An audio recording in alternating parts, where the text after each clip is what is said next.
राज्य मागासवर्ग आयोगाच्या सदस्यपदाचा राजीनामा दिल्यानंतर आज थेट किल्लारीकर यांनी शरद पवारांची भेट घेतलेली आहे। काय नेमकी भूमिका होती तुमची? काल तुम्ही राजीनामा दिल्यास थेट पवारांची भेट घेतली, याचा आणि पक्षाचा किंवा पक्षी राजकारणाचा काही संबंध नाही।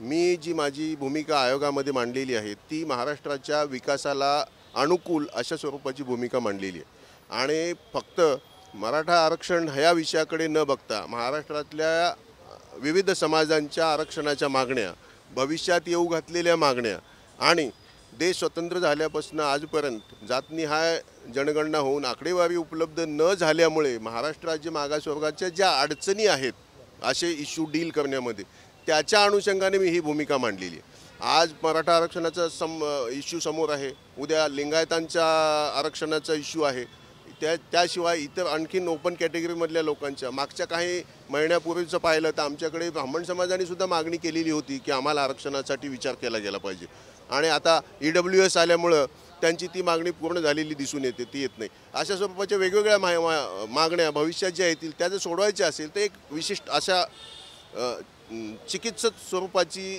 किंवा माहिती गोळा करून त्याची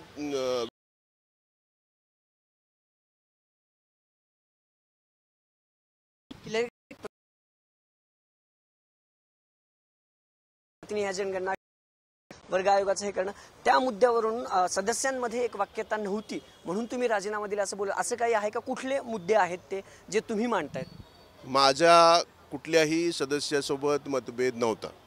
आयोगामध्ये जेव्हा 8, 9, 10 सदस्य असतात किंवा एखाद्या सभागृहामध्ये अधिक सदस्य असतात तेव्हा वैचारिक देवाणघेवाण हे चर्चेच्या माध्यमातून असते।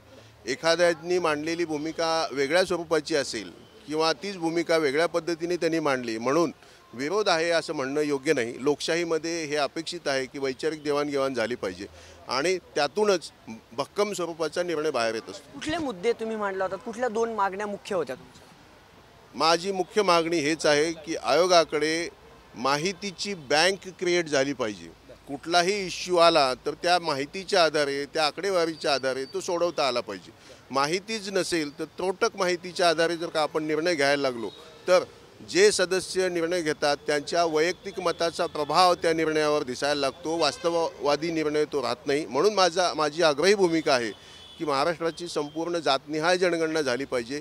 त्याचा डाटा हा आयोगाकडे आणि सरकारकडे दोघांकडे असला पाहिजे। त्यातून जे आउटकम येईल ते शास्त्रशुद्ध निर्णय असेल तो। किल्लारीकर साहेब, एक शेवटचा प्रश्न, पवार साहेबांसोबत काय चर्चा झाली आहे? त्यांनी काय आश्वासन दिले?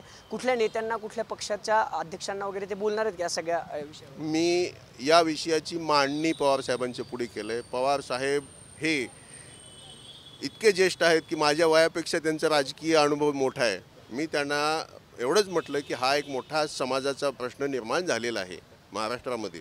1-2 समाजामध्ये वितुष्ट निर्माण व्हायला लागले, काही मंडळी ते करतायत असं मला वाटायला लागले। मी नाव कुणाचंही घेतलं नाही आणि मी त्यांना विनंती केली की आपण मोठे नेते आहात, आपण यात लक्ष घालावं, आपण सरकारला विनंती करावी की तुम्ही संपूर्ण जातनिहाय जनगणना करा, त्यामुळे आपसी मतभेद समाजातले संपुष्टात येतील आणि त्या भूमिकेला त्यांनी पाठिंबा दिला। शरद पवारांची भेट घेतली आहे BL किल्लारीकर यांनी। काल जी बैठक झाली त्यानंतर काही मताधिक्य जे मत होतं ते पटल्या नसल्यामुळे त्यांनी सदस्यपदाचा राजीनामा दिला होता आणि तीच मांडणी घेऊन त्याच शरद पवारांना देखील भेटलेले आहेत।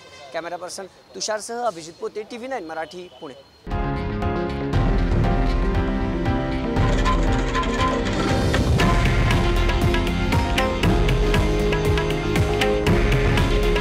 हे आहे देशातील नंबर 1 न्यूज नेटवर्क आणि आपण पाहत आहात TV9 मराठी।